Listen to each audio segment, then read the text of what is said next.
Hello everyone, কেমন আছেন আপনারা সবাই? আশা করছি আপনারা সবাই ভীষণ ভালো আছেন। আমিও খুব ভালো আছি। ঋতুশ্রীর আরও একটা নতুন ব্লগ ভিডিওতে আপনাদেরকে অনেক স্বাগত জানাই। চলুন আজকের ব্লগটা শুরু করা যাক। আজ কিন্তু আমরা যাচ্ছি এখানের পুরীতে সাইট সিনগুলো ভিজিট করতে। তো সবার প্রথমেই আমরা চলে গেছিলাম হচ্ছে স্যান্ড মিউজিয়ামে, মানে যেখানে বালি দিয়ে বিভিন্ন ধরনের কারুকার্য করা আছে।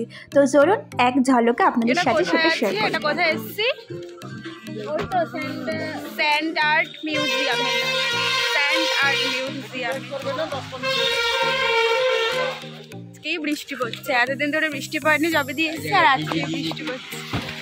যাই হোক চলো ভেতরে যাও। এখানে গেলে মেনলি তোমরা যেটা দেখতে পারবে সেটা হচ্ছে বালি দিয়ে কত সুন্দর কারুকার্য করা।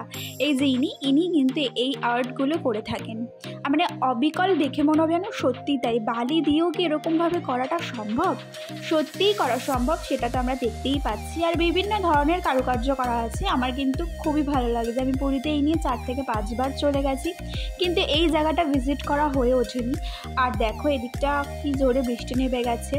যাই হোক, তো যেটা বলছিলাম, তো ভিজিট করা হয়নি এর আগে কখনো। তো এইবার গিয়ে কিন্তু বেশ ভালোই লাগছিল।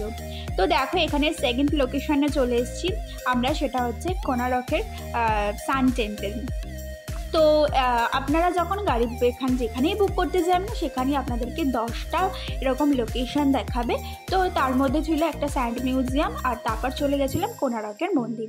তো এখানে দেখো কোনারকের মন্দিরে কিন্তু এখন একটা লাইটের শো হচ্ছিল, তো যেটা আমরা দেখতে পাইনি। সন্ধ্যেবেলা থাকলে হয়তো দেখতে পেতাম, কিন্তু যেহেতু আমরা ওখান থেকে বেরিয়ে এসেছি তো সেটা আর দেখা হয়ে ওঠেনি।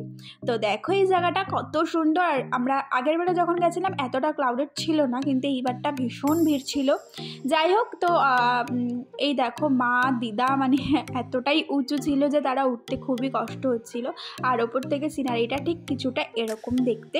তো বেশ ভালো লাগছিলো জানো। তার সব থেকে কী ভালো লাগছিলো জানো, এই যে বয়স্ক মানুষগুলোকে যে নিয়ে গেছি, মানে তারা যে দেখে খুশি হচ্ছে না, এর থেকে খুশি মনে হয় আমার আর কিছু হয় না।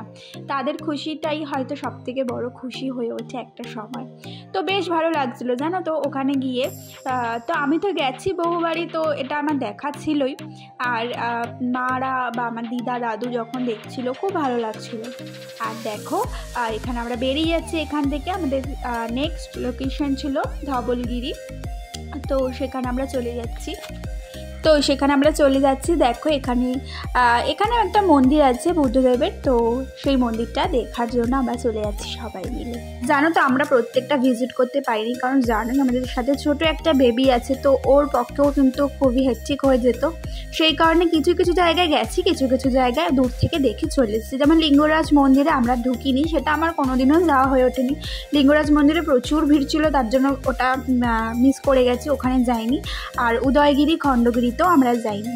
আর দেখো এই মন্দিরটা এত সুন্দর, পুরোটা একটা হোয়াইট মার্বেল দিয়ে আর্ট করা। আর এখান থেকে সিনারিটা কিন্তু খুব সুন্দর। আর তারপরে কিন্তু আমরা সোজা চলে গেছিলাম নন্দনকাননে। আর এখানে এক্সপিরিয়েন্সটা একটু অন্যরকম। নন্দনকাননে এসেছি, আমার অবস্থা খুব শোচনীয়। তবে এইবারটা এখানে গিয়ে খুবই অবাক হই, মানে এরকম ধরনের গাড়িতে করেই তোমাকে যেতে হবে। মানে তুমি পায়ে হেঁটেও যেতে পারো, কিন্তু নন্দনকানন খুবই বড় একটা জু, তো সেই কারণে পায়ে হেঁটে সম্ভব হবে না। যেহেতু আমাদের সাথে জানোই দাদু দিদা আর আমার শাশুড়িমা ছিলেন, তো সেই কারণে তো তার জন্য এই যে গাড়ির সিস্টেমগুলো এত বাজে, আমি তো বলবো সিস্টেমটা এদের চেঞ্জ করা খুবই দরকার। তো যেরকম নর্মাল জু হয় সেরকমই জু, আর কিছুই মানে কখনো কিছু দেখতে পাচ্ছি না। আর এখানে ভাড়া নিয়েছিল হচ্ছে কত করে, পার হেড 80 টাকা করে। আর এই যে সাফারিটা করেছিলাম, সাফারিটা হচ্ছে পার হেড 100 টাকা করে। তো সাফারিটা হচ্ছে এটা পুরোটাই লাকের ওপর ডিপেন্ড করে। আমরা বাঘ তো মোটেও দেখতে পাইনি, তবে সিংহ, হরিণ, ময়ূর, তারপরে ভাল্লুক এগুলো দেখেছিলাম। বাঘের দেখা একদমই পাইনি, বাঘ মামা আমাদেরকে দেখা দেবে নাই বলেছিল, তো সেই কারণে কিন্তু প্রচুর হরিণ দেখেছি জানো তো। তো আর তারপর দেখো এমনি জুয়ে বাঘ দেখে নিয়েছিলাম। তো চলো আজকের ব্লগটা এটুখানি, ভালো লাগলে লাইক শেয়ার কমেন্ট করো।